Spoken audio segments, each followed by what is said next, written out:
Pemirsa, Presiden Amerika Serikat Donald Trump kembali menuntut Ketua The Fed Jerome Powell untuk menurunkan suku bunga.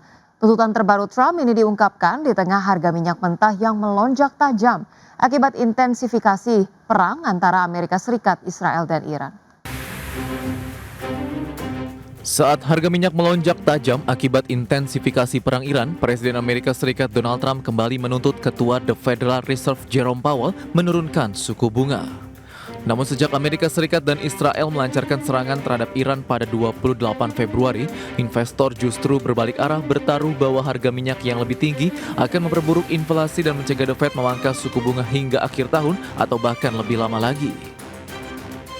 Kontrak berjangka suku bunga yang sebelumnya diperkirakan akan mengalami 2 kali pemangkasan 1/4 poin hingga akhir tahun sebelum konflik dimulai, kini hampir tidak memperhitungkan 1 kali pemangkasan pun. Hal ini terjadi meskipun ada ekspektasi bahwa mantan gubernur The Fed Kevin Warsh yang dipilih Trump untuk menggantikan Powell sebagai ketua The Fed yang lebih pro pemangkasan suku bunga akan memimpin bank sentral pada pertengahan Mei ketika masa kepemimpinan Powell berakhir.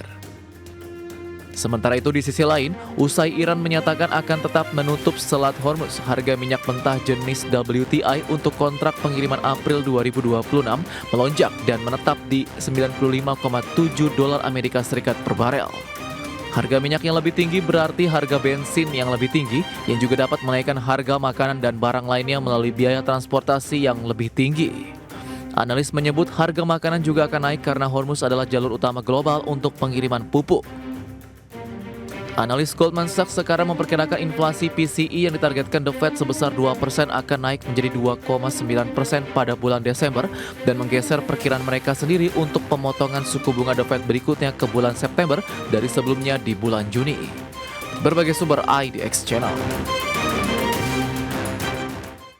Ya, selanjutnya update dari Bursa Global. Pemirsa, Bursa Ekuitas Wall Street tersungkur pada perdagangan Kamis dipicu serangan Iran terhadap 2 kapal tanker minyak yang mendorong harga minyak mentah mendekati $100 per barel.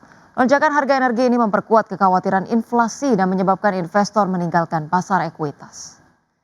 Ya, pemirsa, kami hadirkan informasinya pada perdagangan Kamis. Indeks Dow Jones Industrial Average ditutup anjlok 1,56% ke level 46.677. Kemudian indeks S&P 500 turun 1,52% ke posisi 6.672 dan indeks Nasdaq Composite merosot 1,78% ke level 22.311. Sementara itu pemirsa, dari Bursa Ekuitas Eropa kembali mencatatkan pelemahan setelah lonjakan harga minyak memicu kekhawatiran baru mengenai inflasi seiring konflik yang terus berlangsung di Timur Tengah. Kenaikan harga energi menambah tekanan terhadap prospek pertumbuhan ekonomi kawasan yang sudah melambat. Indeks Stoxx 600 ditutup turun 0,61% ke level 598,86. Indeks DAX Jerman melemah 0,21% ke level 23.589 dan indeks FTSE 100 menyusut 0,47% ke posisi 10.305. PT Daya Intiguna Yasa Tbk atau Mr. DIY Indonesia berencana membagikan dividen tunai minimal 40% dari laba bersih tahun buku 2025. Ya, Perseroan optimistis pembagian dividen ini dapat menjadi bentuk apresiasi bagi investor sekaligus memperkuat kepercayaan pasar terhadap prospek bisnis Perseroan.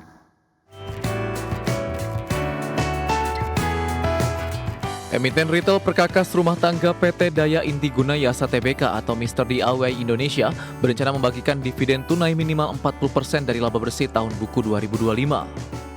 Rencana pembagian dividen ini akan diajukan untuk mendapat persetujuan pemegang saham dalam RUPS ST mendatang.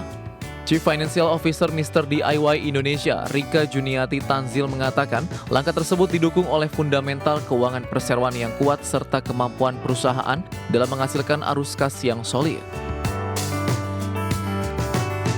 Sejalan dengan kinerja keuangan yang solid sepanjang 2025, Perseroan optimistis pembagian dividen ini dapat menjadi bentuk apresiasi bagi investor sekaligus memperkuat kepercayaan pasar terhadap prospek bisnis Perseroan. Adapun di tahun 2025, Perseroan mencetak laba bersih senilai 1,1 triliun rupiah atau tumbuh tipis sebesar 3% secara tahunan dibandingkan dengan periode yang sama tahun sebelumnya. Pertumbuhan laba bersih sejalan dengan lonjakan pertumbuhan pendapatan, di mana perseroan membukukan pertumbuhan pendapatan sebesar 16,7% secara tahunan menjadi 7,9 triliun rupiah. Capaian ini didorong oleh relevansi penawaran produk terhadap kebutuhan masyarakat, serta eksekusi operasional yang disiplin di seluruh jaringan toko Mr. DIY Indonesia yang terus berkembang. Berbagai sumber IDX Channel.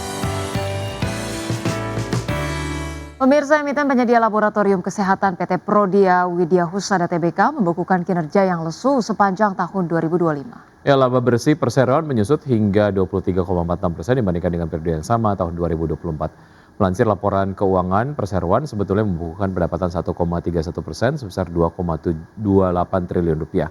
Dikelompokkan berdasarkan segmen, pendapatan terbesar masih datang dari wilayah Jakarta Raya dengan nilai mencapai 909,49 miliar rupiah.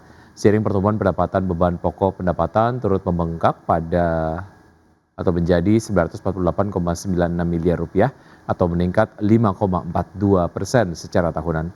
Alhasil perseroan hanya mampu membukukan laba kotor senilai 1,33 triliun rupiah di sepanjang tahun lalu, terkoreksi 1,42% secara year on year.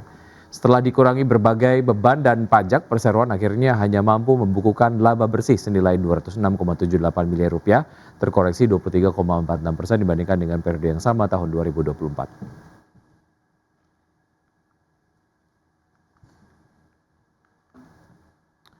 Ya, penjualan PT Ultrajaya Milk Industry and Trading Company Tbk atau ULTJ tertekan sepanjang tahun 2025. Ya, namun perusahaan justru mencatat kenaikan laba bersih berkat efisiensi operasional dan pengelolaan biaya. PT Ultrajaya Milk Industry and Trading Company Tbk mencatatkan kinerja positif sepanjang 2025. Produsen susu Ultra Milk ini membukukan laba bersih sebesar 1,35 triliun rupiah. Angka ini naik 19% dibandingkan laba bersih tahun 2024 yang tercatat 1,13 triliun rupiah. Manajemen menyebut kenaikan laba didorong alangkah efisiensi operasional serta pengelolaan biaya yang lebih optimal. Strategi tersebut membuat margin profitabilitas perusahaan meningkat meski penjualan mengalami tekanan. Memasuki tahun 2026, Ultrajaya melihat prospek kinerja masih positif seiring meningkatnya permintaan produk susu di masyarakat. Dan ini didukung program peningkatan konsumsi gizi, termasuk program makan bergizi gratis yang turut mendorong konsumsi susu. Berbagai sumber ada di channel.